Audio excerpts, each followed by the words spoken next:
Welcome back to this training cycle that left off with having had us enter 3 load tickets. And of course, to enter our 3 load tickets, we had to do at least enough setup work to get a tract in the system. And along the way in the tract, we specified the pricing that we were going to pay to the landowner and to the trucking company. So the next thing we need to do is to set up our pay periods so that we can actually get the software to calculate the pay owing to the landowner and the trucker and to produce the vendor settlements for us. So the pay periods can be found here. Setup, accounting, pay periods. Now I'm going to set up just one pay period, but the software does have a little menu option where you can set up your pay periods, say for the next 3 months or even for the next year. And that's quite a bit faster than doing them one at a time. But for now, I do want to do it one at a time so that I can just introduce you to how the window works and how you're setting up pay periods and what a pay period is, for that matter. So conceptually, a pay period is just a date range that you will be gathering tickets up for in order to generate a settlement. And so a lot of companies, especially in the Southeast US, will have a pay cycle that is a weekly pay cycle. And it will often go, say, from Friday of one week to Thursday of the next week.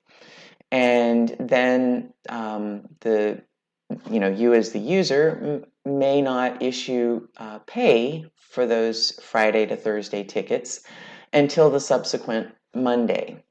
So the pay period itself, we define as the Friday to Thursday cycles. So in my example, I have tickets that were from April 9th to the 11th. So I'm going to make my pay period be the period from April 9th to 15th. And generally, we have users adopt a naming convention that's something like WE for week ending, and then the end date of that cycle. So in this case, week ending 4/15/2021. And you can just leave the description as that if that's suitable for you, or you can put something in there that's a little more meaningful. You could even say week ending 4/15, pay 4/18 or something. So you can use the description to be meaningful to you, whatever that might look like. And so my date range again for this pay period is going to go from the 9th to the 15th. And the accounting period, truth be told, is not really used in the system, but we have it there so that if a user has a need to be able to report on certain types of accounting periods, that they can do that. We've just got them predefined to set up annually. And then it's available for custom reporting. But again, it's not particularly widely used. So that's really all there is to setting up a pay period. And at another time, we'll show you how you can set them up for an entire year or set of months. Just a couple other comments I would like to make in this while I'm in this window.